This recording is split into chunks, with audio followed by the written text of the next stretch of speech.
इस कहानी को सुनते ही आप दुखी व्यक्ति से हमेशा खुश रहने वाले व्यक्ति बन जाएंगे। तो चलिए कहानी की शुरुआत करते हैं। बहुत समय पहले की बात है। एक नगरी में एक व्यक्ति रहा करता था, लेकिन वह व्यक्ति दुनिया से बहुत नाराज़ रहता था। उसकी नाराज़गी इस हद तक बढ़ चुकी थी कि वह हर किसी को गलत नज़र से ही देखता था। उसे हर कोई गलत नज़र आता था। वह दूसरों को गलत और अपने आप को हमेशा एक अच्छा इंसान मानता था। इसीलिए उसे हमेशा यही लगता था कि यह सारी दुनिया वाले उसके साथ बुरा कर रहे हैं और उसे हर एक व्यक्ति बुरा ही लगता था। फिर चाहे वह व्यक्ति उसके साथ कितना ही अच्छा व्यवहार क्यों ना करे, चाहे फिर वह उस व्यक्ति के साथ कितनी ही अच्छे से बर्ताव क्यों ना करे, लेकिन उस व्यक्ति को सभी में केवल बुराइयां ही नजर आती थी। वह हर व्यक्ति की केवल बुराइयां ही करता था और वह हमेशा एक ही बात कहता था कि यह सारे लोग बुरे हैं, केवल मैं ही अच्छा हूँ। उसे हर तरफ केवल बुराइयां ही नजर आती थी और एक दिन वह इन बुराइयों से परेशान हो गया और जिस कारण वह अपना घर छोड़कर एक लंबी यात्रा पर निकल गया। वह यह सोच रहा था कि कभी ना कभी तो उसे कोई ऐसा व्यक्ति जरूर मिलेगा जो उसकी तरह अच्छा होगा, जो उसकी तरह अच्छी सोच रखता होगा, जो उसकी तरह लोगों की मदद करता होगा। अब कई दिनों के सफ़र के बाद अपनी लंबी यात्रा में जो भोजन उसने अपने साथ लिया हुआ था, वह भोजन अब समाप्त हो चुका था। इस कारण उसे जोरों की भूख भी लगी थी और भूख के कारण वह इधर उधर भटकने लगा। भूख से उसका बुरा हाल हुआ। तभी उसे रास्ते में एक व्यक्ति नजर आया। वह व्यक्ति भी काफ़ी गरीब लग रहा था।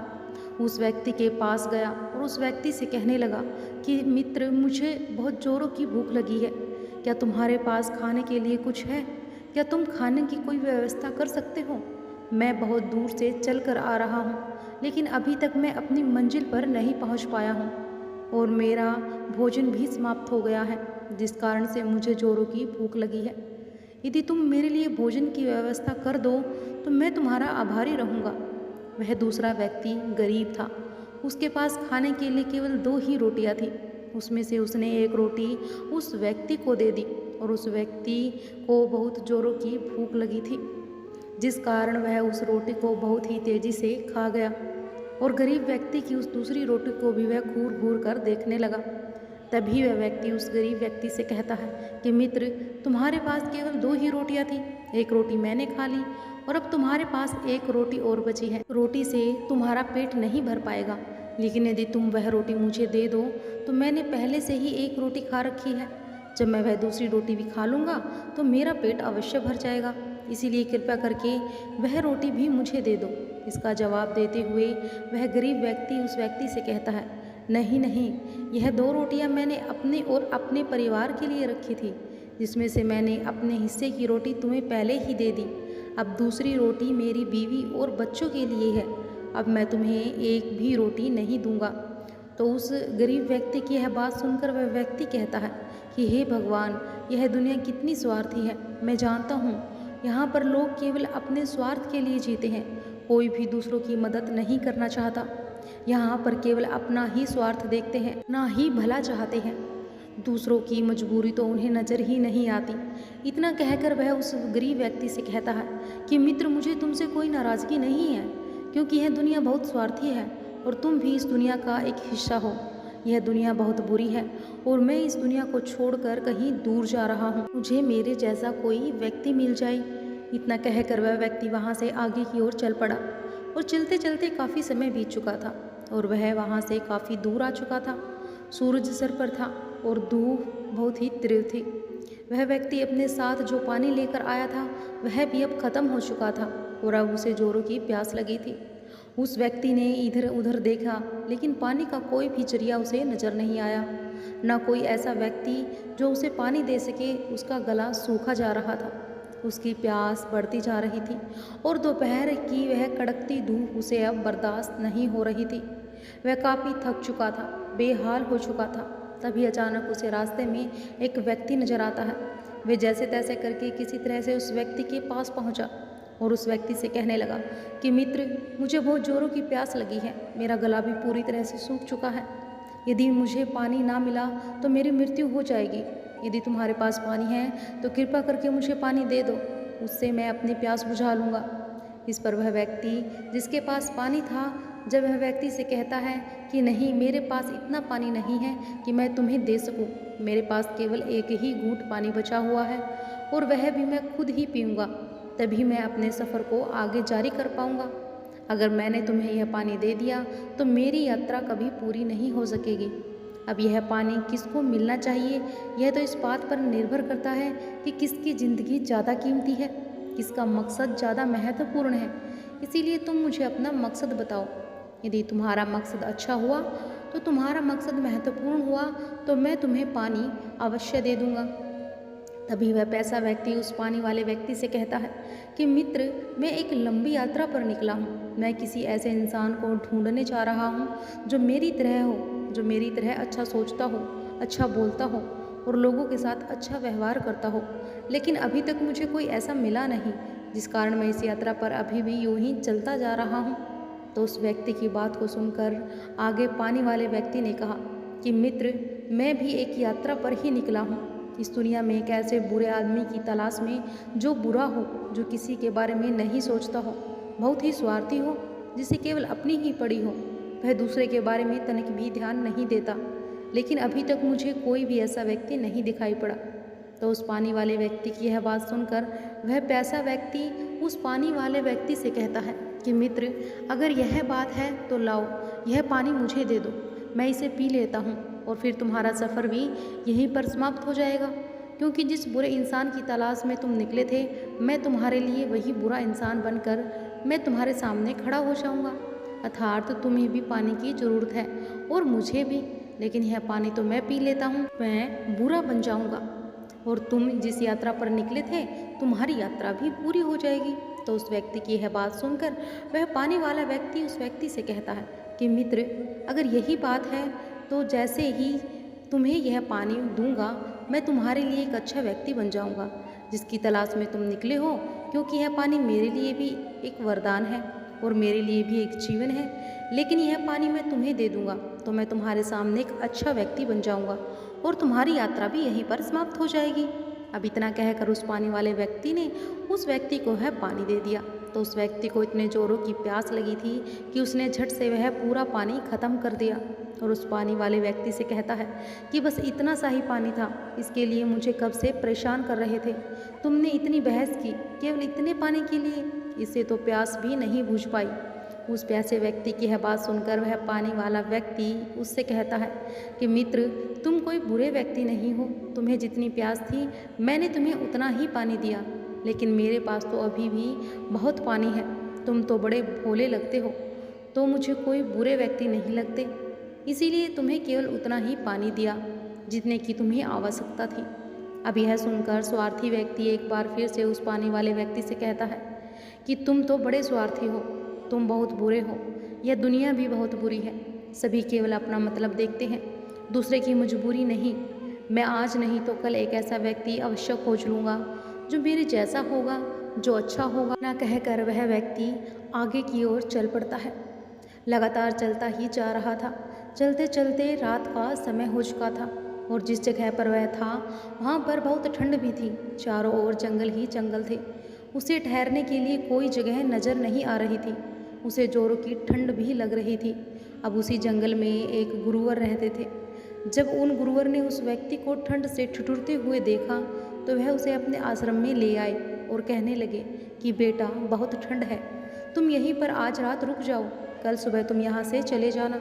गुरुवर ने उस व्यक्ति को ओढ़ने के लिए एक गर्म कंबल दिया। जैसे ही उस व्यक्ति को उन गुरुवर ने कंबल थमाया, इस पर वह व्यक्ति उन गुरुवर से कहता है कि महाराज, केवल कंबल से काम नहीं चलेगा, ठंड बहुत है, तो आप थोड़ी सी लकड़ियाँ जला दीजिए, तभी ये सर्दी कम हो सकेगी। इस पर वह गुरु उस युवक से कहते हैं कि बेटा, इस समय ठंड है और ठंड के कारण सभी लकड़ियाँ गीली पड़ चुकी है, जिससे उसमें आग नहीं लग पाएगी। इतना सुनकर वह व्यक्ति एक बार फिर से वही बात बार बार कहने लगा कि सभी लोग मतलबी हैं, सभी लोग केवल अपना स्वार्थ के लिए जीते हैं। यह दुनिया स्वार्थी है, केवल अपना मतलब देखती है।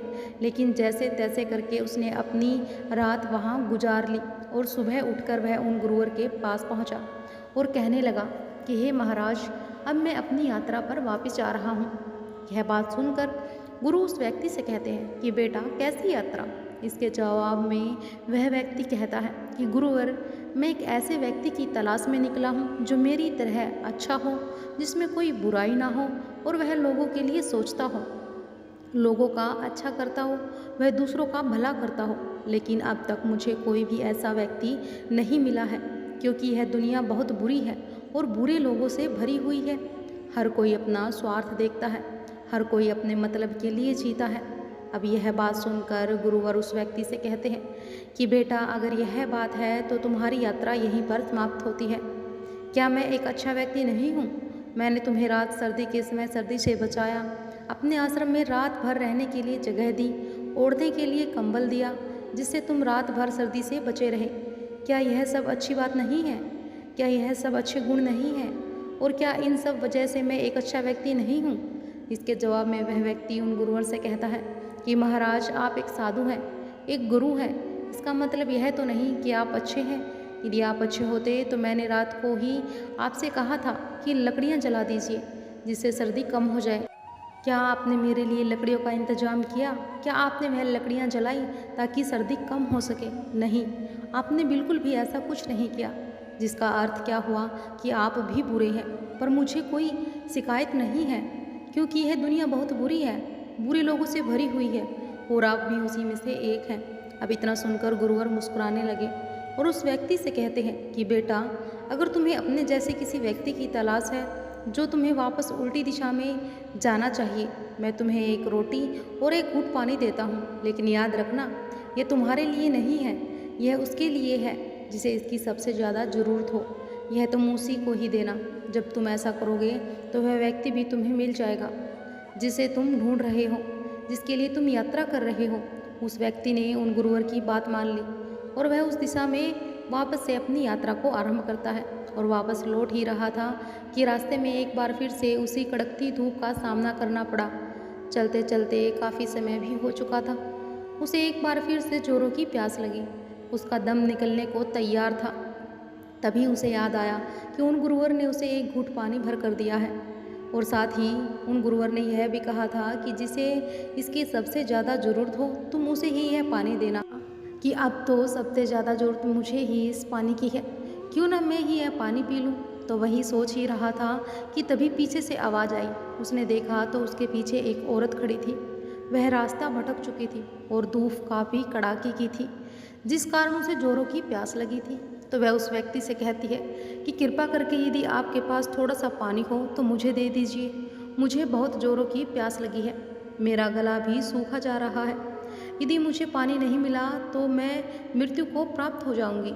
यदि आपके पास थोड़ा भी पानी हो तो कृपा करके मुझे दे दीजिए, मैं आपकी आभारी रहूंगी। अब जैसे ही उस औरत ने उस व्यक्ति से पानी मांगा, उसके मन में मानो किसी ने बहुत ही गहरी चोट कर दी हो।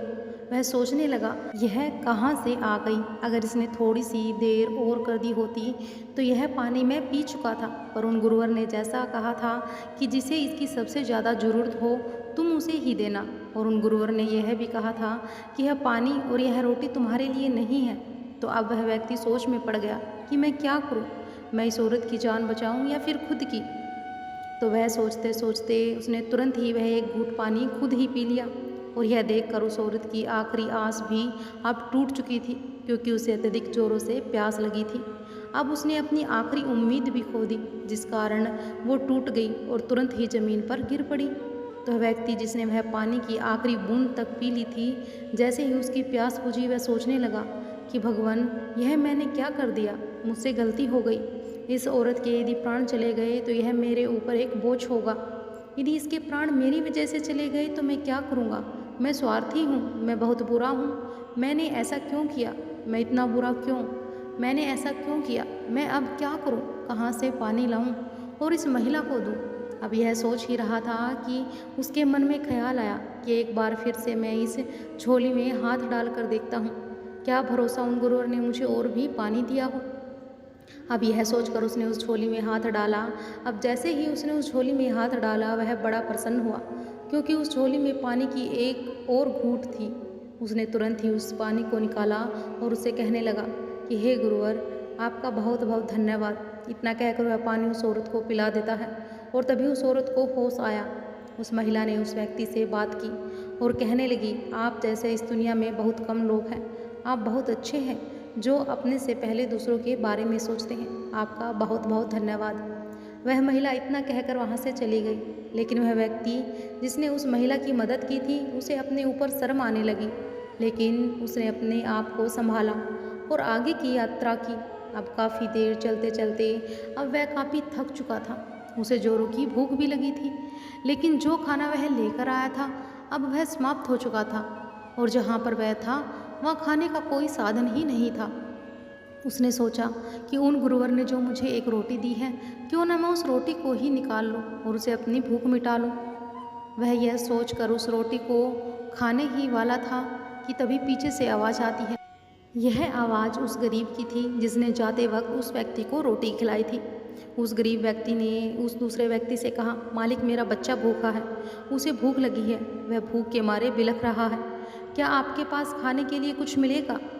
तो उस स्वार्थी व्यक्ति ने उस गरीब व्यक्ति को पहचान लिया और उस गरीब व्यक्ति से कहता है कि मित्र, तुम वही हो जिसने मुझे जाते हुए रोटियां खिलाई थी। उस वक्त मैं तुम्हारा धन्यवाद नहीं कर सका, मुझे माफ़ कर देना, लेकिन अब मेरे पास केवल एक ही रोटी है और मुझे भी बहुत जोरों की भूख लगी है।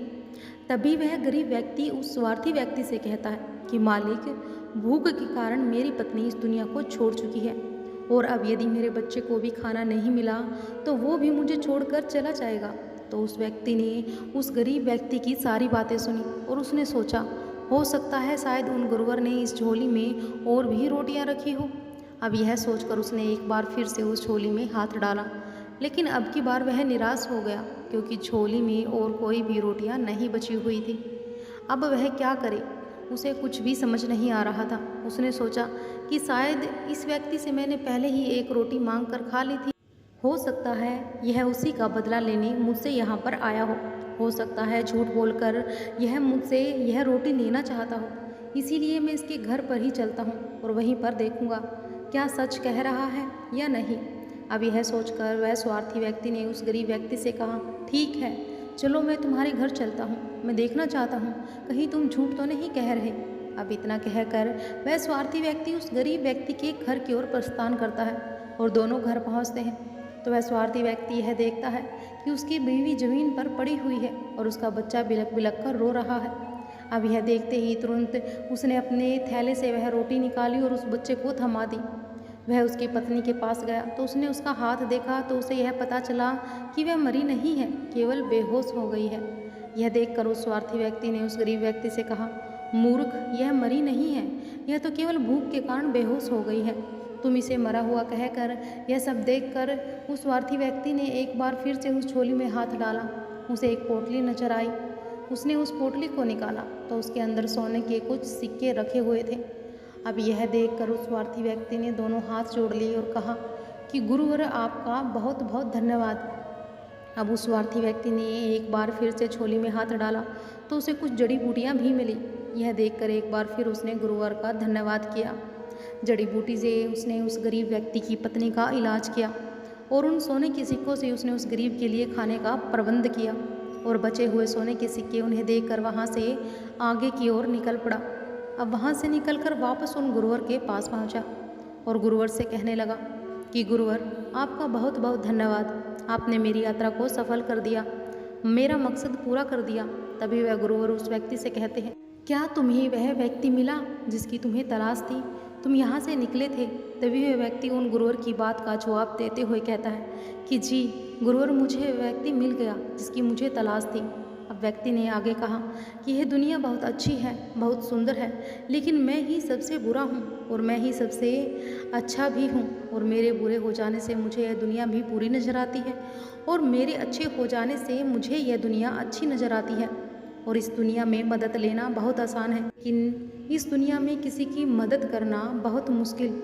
मदद देने वाला किस स्थिति से गुजर रहा है यह कोई नहीं जानना चाहता, उसके ऊपर क्या बीत रही है इससे किसी को कोई फ़र्क नहीं पड़ता। लेकिन ऐसे हालात में भी जो दूसरों की मदद करने से पीछे नहीं हटते, ऐसे लोग बहुत कम होते हैं और ऐसे लोग बहुत महान होते हैं। बुरा बोलते वक्त, बुरा सोचते वक्त और बुरा देखते वक्त हमारे अंदर की अच्छाइयाँ मर जाती है और हमें भी यह दुनिया पूरी तरह से बुरी नज़र आती है। जबकि अच्छा सोचते वक्त, अच्छा करते वक्त और लोगों की मदद करते वक्त जो अच्छाइयाँ हमारे अंदर उत्पन्न होती है, उसमें हमें यह दुनिया भी अच्छी नज़र आती है।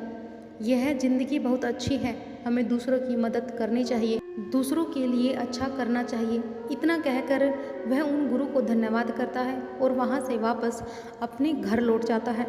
दोस्तों, हमारी ज़िंदगी भी कुछ ऐसे ही है। हम बिना कुछ सोचे समझे किसी को भी कुछ भी कह देते हैं, वह कितना भी बुरा क्यों ना हो। ना जाने यह सामने वाले की ज़िंदगी में क्या चल रहा है, हम उसे बुरा कहते चले जाते हैं, क्योंकि हम तो स्वार्थी हैं। हमें तो केवल अपने मतलब से ही मतलब होता है। हम तो अपना काम पूरा कराना होता है। यदि कोई हमारा काम पूरा कर दे तो सब कुछ बहुत अच्छा है, और यदि कोई हमारा काम पूरा ना करे तो बहुत बुरा है। जब किसी के घर में कलेश हो रहा हो और दुख पीड़ा से गुजर रहे हो तो हमें मज़ा आता है, लेकिन जब वही आप पर बीतती है तब आपको उसका एहसास होता है, पीड़ा होती है, तकलीफ़ होती है। ऐसे समय पर ही आप कुछ सीख पाते हैं, समझ पाते हैं, लेकिन फिर भी हमारा ध्यान उन पर नहीं जाता। केवल हम दूसरों के दुख में खुशी ढूंढते हैं, उनकी तकलीफ़ में हमें मज़ा आता है, उनकी पीड़ा में हमें खुशी आती है। लेकिन जब अपनी पीड़ा का समय आता है तब वह रोने लगता है, चिल्लाने लगता है। मगर इस दुनिया में ऐसे भी लोग हैं जो दूसरों की पीड़ा को अपनी पीड़ा समझते हैं, उनकी तकलीफ़ में वह उनकी मदद करते हैं, उन्हें समझते हैं, दिन रात उनकी सेवा में लगे रहते हैं, भाईचारा बनाए रखते हैं। ऐसे लोग सभी की मदद भी हमेशा तत्पर रहते हैं, क्योंकि वह जानते हैं कि वास्तविकता क्या है, असली जीवन क्या है, असली सुख क्या है। तो दर्शकों, चलिए अब सुख दुख में स्थिर कैसे रहें, इस विषय पर अगली रोचक कहानी की शुरुआत करते हैं। दोस्तों, जिस तरह से एक दिन में कई बार धूप और कई बार छाँव आती जाती है, ठीक उसी प्रकार से हमारे जीवन में भी सुख और दुख का आना जाना लगा ही रहता है। लेकिन हमारा ध्यान केवल दुखों पर होता है और हमें ऐसा प्रतीत होता है कि हमारे जीवन में केवल दुख ही है। लेकिन अगर वास्तविकता देखी जाए तो हमें यह पता चलेगा कि वास्तविकता पर हमारे जीवन में केवल एक ही दुख है। लेकिन वह कौन सा दुख है जिसके कारण हम हमेशा दुखी रहते हैं, परेशान रहते हैं, चिंतित रहते हैं? वह एकमात्र दुख क्या है? चलिए इसे आज की बोध कहानी के माध्यम से समझते हैं और यह भी जानने का प्रयास करते हैं कि आखिर उसका समाधान क्या करें और अपने दुख को नियंत्रण करने के लिए हम क्या कर सकते हैं। बहुत समय पहले की बात है, एक छोटा सा राज्य था। उस राज्य में एक व्यापारी रहता था जो बहुत अमीर था, जिसके पास किसी चीज़ की कोई कमी नहीं थी। उसके पास वह सारी सुख सुविधाएं थी जो वो चाहता था। उसका एक पुत्र भी था जो अब युवा हो चुका था। तो उस व्यापारी के पुत्र ने अब तक अपने जीवन में कोई दुख नहीं देखा था। जो भी वह चाहता वह व्यापारी उसे सब ला कर देता था, जिस कारण उसने अपने जीवन में कभी भी किसी प्रकार के दुख का सामना नहीं किया था। उस व्यापारी के पुत्र के कई सारे मित्र भी थे। उसके पास अथाह संपत्ति थी, धन दौलत की उसके पास कोई भी कमी नहीं थी। लेकिन एक दिन अचानक वह व्यापारी बीमार पड़ जाता है और देखते ही देखते उसकी बीमारी ने उस पर पूरी तरह से पकड़ बना ली थी। वह व्यापारी अपने जीवन की आखिरी सांसें गिन रहा था और उस व्यापारी को यह प्रतीत होने लगा था कि अब वह नहीं बच पाएगा, उसका अंतिम समय आ चुका है। इसीलिए उसने अपने पुत्र को अपने पास बुलाया और कहा कि बेटा, तुमने आज तक केवल सुख ही देखा है। जो तुम्हें चाहिए था वह मैंने तुम्हें लाकर दिया है। इसीलिए तुम आज तक अनुभव नहीं किया कि दुख क्या होता है।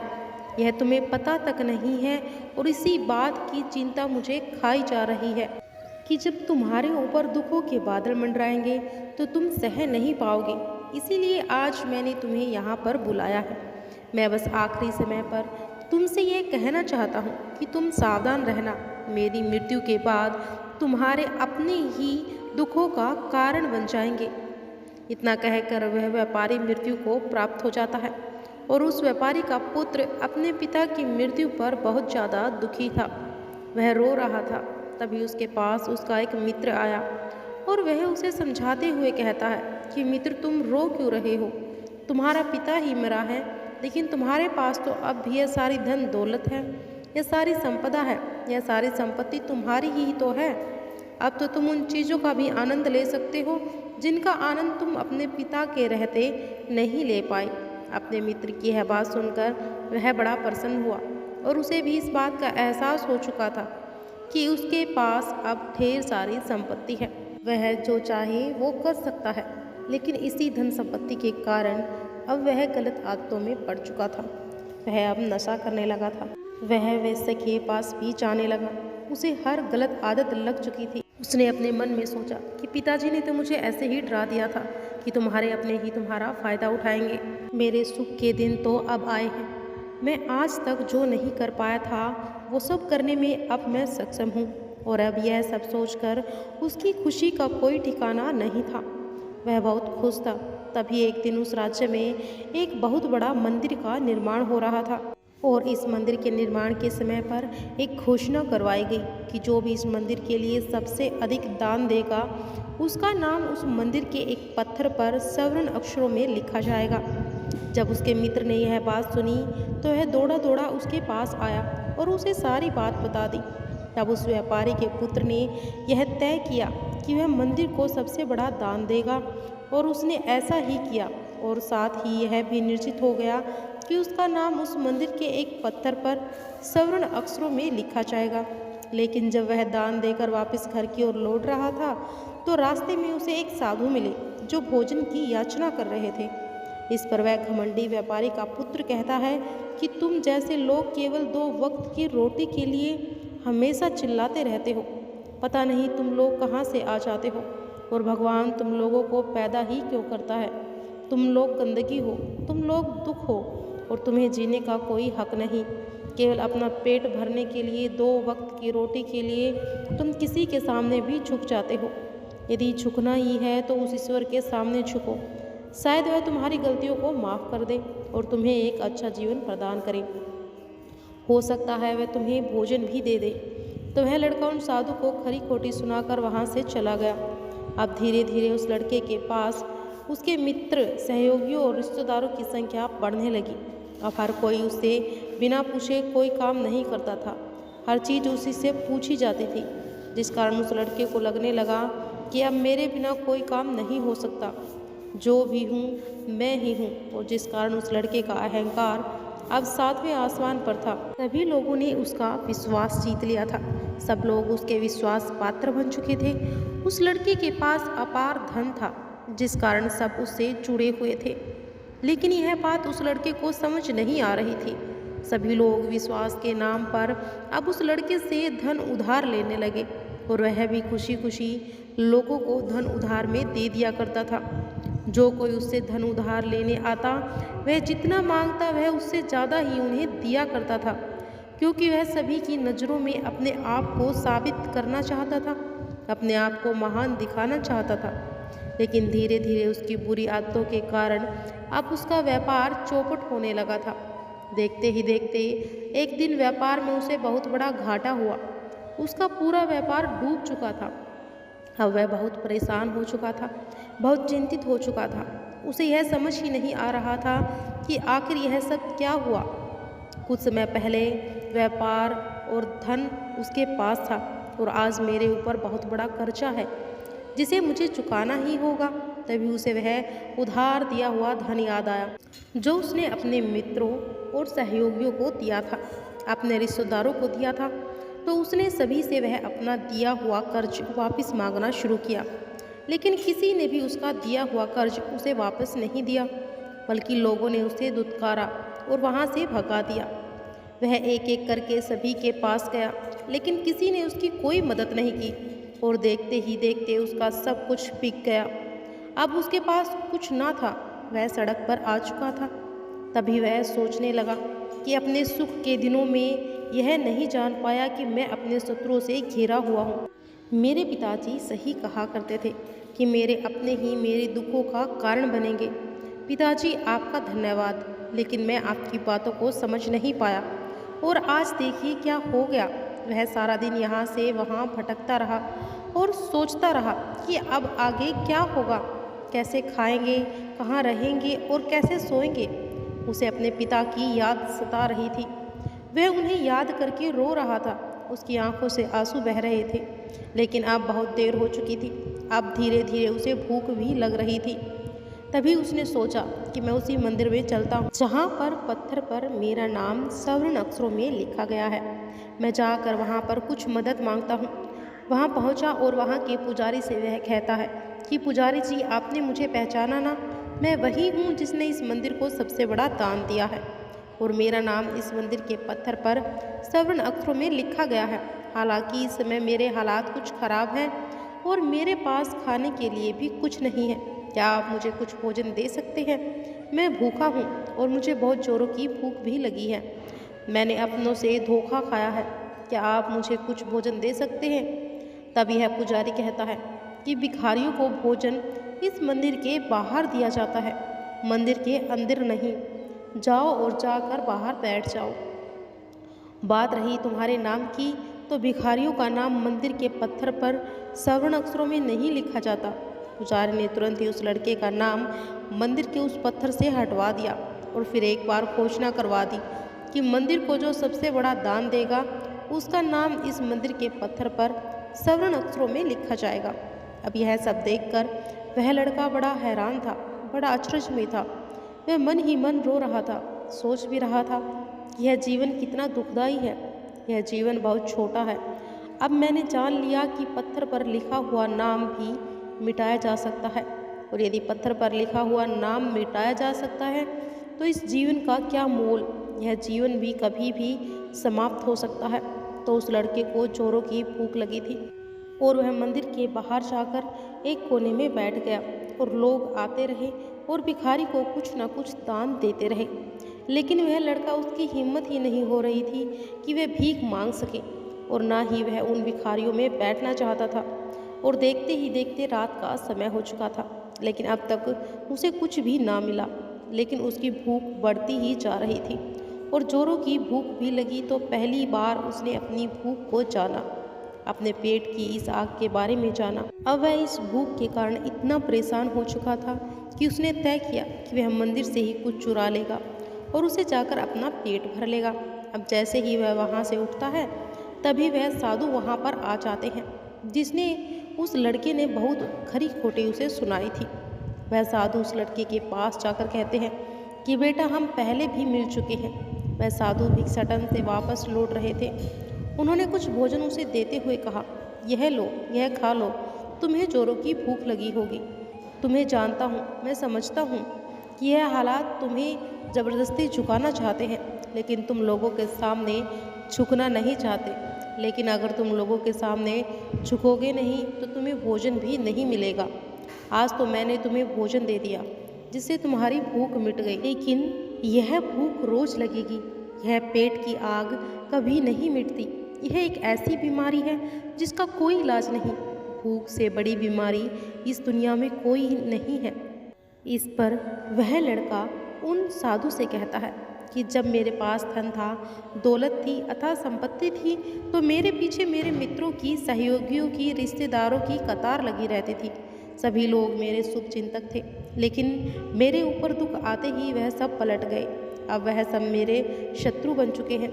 लेकिन तुम, जिसे मैंने इतनी खरी खोटी सुनाई थी, वही मेरे दुख में सहयोगी बना है। तुम ही मेरे पहले और सच्चे मित्र हो, मेरे पहले रिश्तेदार हो, जिसने मुझ पर दया की है। मैं तो अपने आप को बहुत बड़ा समझता था, लेकिन देखो, इस वक्त की मार ने मुझे कहाँ से कहाँ पहुँचा दिया। और आज मैं इस बात को अच्छी तरह समझ चुका हूँ कि धन से बड़ा कोई मित्र नहीं। इतना कहकर उस लड़के ने भोजन किया और उसने पहली बार भोजन के सुख का आनंद उठाया। उसके हाथ काँप रहे थे। वह जल्दी जल्दी उस भोजन को समाप्त करना चाहता था, जल्दी से जल्दी उसे चबा लेना चाहता था और उसकी आंखों से झरझर आंसू भी बह रहे थे। उसे ऐसा प्रतीत हो रहा था कि मानो आज से पहले ऐसा लजीज भोजन उसने आज तक नहीं किया हो। भोजन करते वक्त जो अनुभव उसे प्राप्त हुआ, ऐसा अनुभव उसे आज तक नहीं मिला था। तभी वह साधु से कहता है कि यह कैसा सुख है, मैं इस दुख में भी इस बड़े सुख का अनुभव कर पा रहा हूँ। तभी वह साधु कहते हैं कि जहाँ तृप्ति होती है वहाँ पर सुख का अनुभव होता है, लेकिन सावधान, तृप्ति बहुत खतरनाक भी होती है। जब यह तृप्ति हमारी आवश्यकताएं, हमारी इच्छाओं से ऊपर उठ जाती है। और आज जो भोजन तुम कर रहे हो, ऐसा भोजन यदि तुम्हें पहले प्राप्त होता तो तुम इसे छूते तक नहीं, लेकिन आज इसी भोजन को करके तुम्हें तृप्ति मिल रही है। लेकिन जब तुम्हारे पास धन और दौलत थी तब तुमने इससे भी अच्छा भोजन किया होगा, लेकिन तब तुम्हें सुख नहीं मिला होगा जो तुम आज अनुभव कर रहे हो। लेकिन सावधान, अगर ऐसा ही भोजन तुम्हें रोज मिलता रहे तो तुम और भी अच्छे भोजन की कामना करने लगोगे, और इसी कामना की तृप्ति के लिए तुम्हारे मन में दुख पैदा होगा। और जब तुम अपने मन की इस कामना की तृप्ति कर दोगे तो तुम्हें सुख की भी प्राप्ति होगी, लेकिन यह सुख आएगा और चला जाएगा। और जब तुम्हारे जीवन में इसी प्रकार के भोजन हमेशा आते रहेंगे और जाते रहेंगे तो तुम किसी और कामना की, किसी और इच्छा की ओर आगे बढ़ने लगोगे। तब तुम किसी और इच्छा की पूर्ति करना चाहोगे, और जब वह इच्छा पूरी नहीं होगी तो तुम्हारे मन में पीड़ा होगी, तुम्हें तृप्ति नहीं मिलेगी, तुम्हें दुख तकलीफ होगी। यह संकरला ऐसे ही आगे बढ़ती चली जाएगी। तुम हमेशा सुख के पीछे भागोगे, लेकिन दुख तुम्हारे पीछे यूं ही भागता रहेगा। तुम सुख को पकड़ना चाहोगे और दुख तुम्हें पकड़ना चाहेगा। इसी प्रकार यह प्रक्रिया यूं ही निरंतर चलती रहेगी। तभी वह साधु अपने थैले में से एक सोने की थैली निकालकर उस लड़के के हाथ में रख देता है। तभी वह लड़का उस साधु से कहता है कि हे महाराज, आपके पास इतना धन कहाँ से आया? आप तो एक वैराग्य हैं। तभी वह साधु उस लड़के से कहता है कि ये धन तुम्हारा ही है। उस दिन जब तुम मुझे खरी खोटी सुनाकर अपने घर की ओर आगे बढ़ रहे थे, तभी तुम्हारी जेब से यह सोने के सिक्कों से भरा हुआ थैला नीचे गिर पड़ा और मैंने इसे उठाकर अपने पास रख लिया, सोच कर कि जब तुम मुझसे मिलोगे तो मैं तुम्हें इसे लौटा दूंगा। लेकिन उस दिन के बाद से आज तुम मुझे मिले हो, इसीलिए मैं तुम्हें इसे लौटा रहा हूँ। ले लो, ये तुम्हारा ही है।